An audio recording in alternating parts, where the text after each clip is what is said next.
Hi hello, मग कसे आहात? बरे मस्त मस्तच आहे हवा. तर आमची इथं ना किती 5 दिवस झाले लाईटच नव्हती.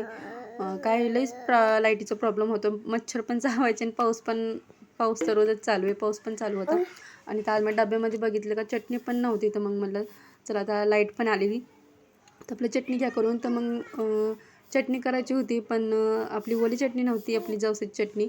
कारण संपली होती ती 5-6 दिवस झालं संपली होती. मग ही जवसाची चटणी नाही केली. आधी त्याला चांगले पाखडून ही करून त्यातले खडे ती काढून नीटनाटकी करून भाजून घेतली आणि मग त्याला एकदा मिक्सर वाटा लावून मिक्सरमध्ये काढून, जास्त पण मोठं आले नाही आता बारकालं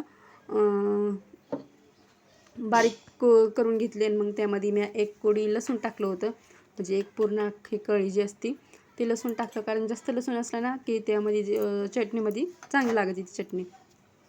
तर मग मी माझ्या हिशोबानेच त्यामध्ये आधी मीठ टाकलं होतं आणि मग त्यानंतर मी चटणी टाकली होती. कारण चटणी मी कमीच टाकली होती आणि ही जी लाल दिसते पण ही चटणी जास्त तिखट नव्हती, फिक्कीची. आणि मग मी कमीच टाकली होती कारण आमच्या इथं यश पण खातो. आणि मग चटणी अशी बघा मस्त अशी झालती बारीक, म्हणजे त्याला पण असं हलूनच काढावं लागते. तर मग इथं आमचा आर्यन पण उठला होता. तर मग असं